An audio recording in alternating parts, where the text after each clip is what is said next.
एक आपको सच्ची घटना 2 मिनट की सुनाते कि ऐसी कहीं कथा हो रही थी, तो आप जैसे कथा भक्त जो भी सुनने आए, तो उन्हीं में से एक भगत गया व्यास जी के पास, महाराज जी आपकी कथा से हमें बड़ा प्रभाव हुआ है, तो आप ऐसा करो, आप कोई देवी देवता बता दो, वो जल्दी सुन लें, जल्दी प्रसन्न हो जाए। तो पंडित जी अब जो जिसका भगत होता वो वही राह बताता। तो पंडित जी बोले कि भैया कन्हैया सबकी सुनते हैं, ऐसा कर तू बाजार से कन्हैया को ले आ वृंदावन से, और उनकी सेवा पूजा कर, ठाकुर जी ने चाहा तो सुन ही लेंगे। वृंदावन गए, वहां से ठाकुर जी लेके आए, और रोज भैया सुंदर जैसे पूजा होती है वैसी करी, स्नान ध्यान तुलसी पत्र माल माखन मिश्री का भोग पंचमेवा का भोग रोज लगाता। पूजा करते करते 1 महीना हो गया,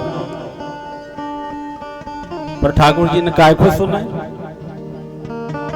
जब उसे लाभ नहीं हुआ तो दूसरी जगह देवी भागवत की पूजा हो रही थी, कथा हो रही थी, तो वहां जो पंडित जी आए थे, माता रानी के पुजारी थे, उनके पास गया, तो उन्होंने कहा ऐसा कर दुर्गा जी की लेके जा, वो माँ है सबकी सुनती है, तेरी भी सुनेगी।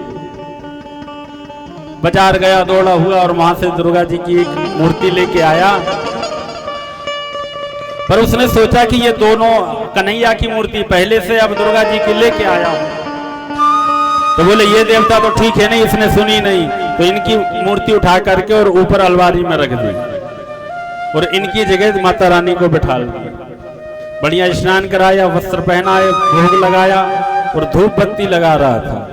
धूप बत्ती जलाई, और जैसी धूप बत्ती जलाई तो धूप बत्ती का धुआं उड़कर सीधी भगवान की तरफ भागा।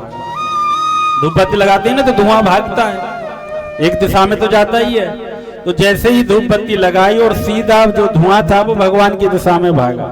उसने देखा ओहो ये इसका नाम चोर है, अभी भी चोरी नहीं छोड़ी इसने। बोले ऊपर बैठ करके 1 महीना सेवा की, पूजा की, तब तो याना कछु लीला रचीना है, और जब हम माता रानी की पूजा कर रहे हैं ना तो चोरी से धूप बत्ती की सुगंध ले रहा है। सोई रुई उठाई रुई, और जाकर के ठाकुर जी के दोनों नाकन में रुई लगा दी। बोले 1 महीना जब पूजा सेवा करी, सुनी ना है, तो हम तो मैं धूप बत्ती काय को फ्री में सुंगाए। जैसे ही नाक में रुई लगाने गया तो ठाकुर जी उस प्रतिमा से प्रकट हो गए, और उससे कहे लाला मैं बड़ा प्रसन्न हूं, बोल क्या चाहिए।